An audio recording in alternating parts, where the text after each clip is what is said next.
When a natural disaster is followed by recovery, it often means rebuilding in the same place, but that's being called into question by January's earthquake in Haiti.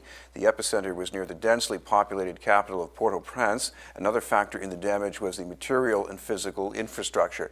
One consequence is the need for some people to relocate, even beyond a period of temporary shelter. And one part of the solution is a plan advanced by our guest, what's known as the Renaissance Project. We'd like to welcome a research fellow from MIT, Gerthy Lahens, and also from MIT, Professor of Architecture, Jan Wampler. Thank you both very much for being with us. Thank you. Thank you very Gerthy Lahens, I want to begin with you because this is an idea that actually goes back before the earthquake, and I guess maybe drawn from your life in Haiti. Yes, I have been working on community organizing and trying to pay back my dues to my country for the past 15 years. And I don't know if you recall, I have a program in Petitance. And so I've been traveling to Haiti with some MIT students from Development Lab. And so they were looking at the struggle after school that I had there. So they came and did a presentation on my behalf to Professor Wampler. And then that's how we got connected, and this is how Professor Wampler has been thinking, and we've been thinking together on how to bring something better.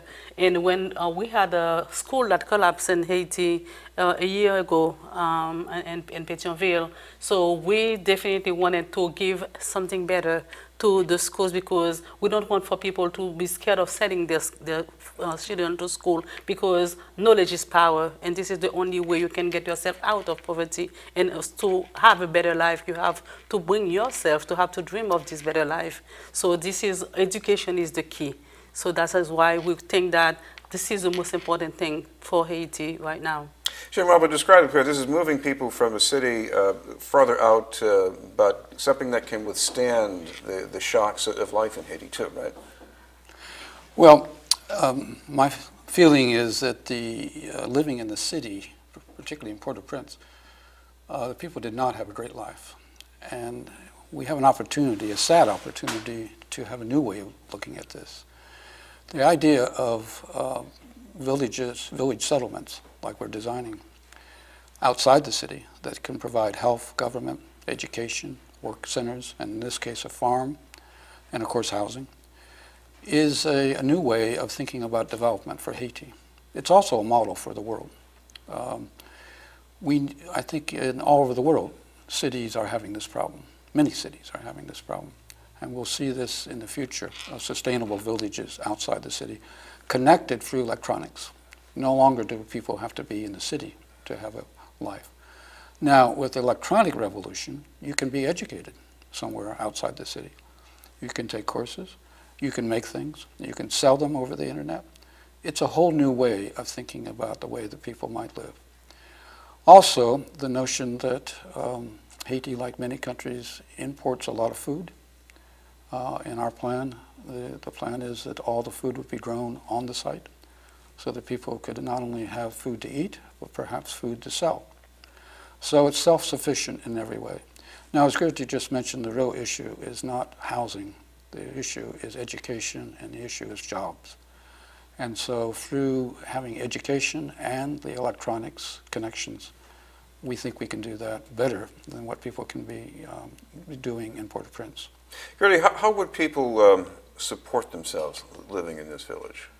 We want to train people to work, and then it's going to be a school. We're going to have healthcare and lab, media lab and everything. So we will not only have enough for ourselves in the settlement, but also to sell out. We have to plant fruit trees, and we will, as Professor said, we will be making and then even art and craft to sell outside, though we want for this village to be able to sustain itself totally.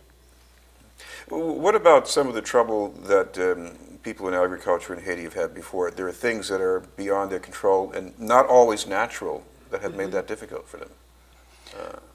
Well, of course, the land has been deforested, as you know. We need to build up the land again, which can be done. There are certainly people in this country and many places that are improving the land in order to produce better crops. I think we are starting from the beginning again, so to speak. In a way, we're going back to the future. But it can be done. It's being done at other places.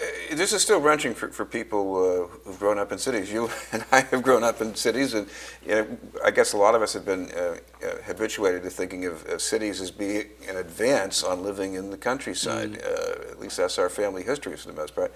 Isn't this almost going against the grain? Actually, even in this country, there are a number of people that are now in Maine and Vermont and New Hampshire and so on working through the internet that have left the city. So it's not entirely a new idea. It's happening.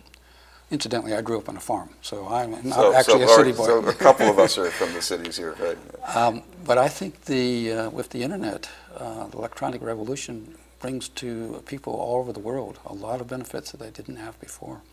Gerthy, talk about some of the things that, we're not talking about even strictly material things here, but quality of life, having a good society.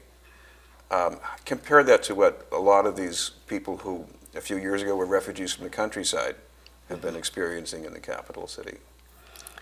Okay, when people flee their hometown and to go to Port-au-Prince, it's totally a new life for them. And then they're there to beg, and then sometimes they sleep in the street. And then there's also a lot of vandalism. You see a lot of going on. It's just because there is not enough job. There is not even enough school or even training for those people who are fleeing coming to Port-au-Prince.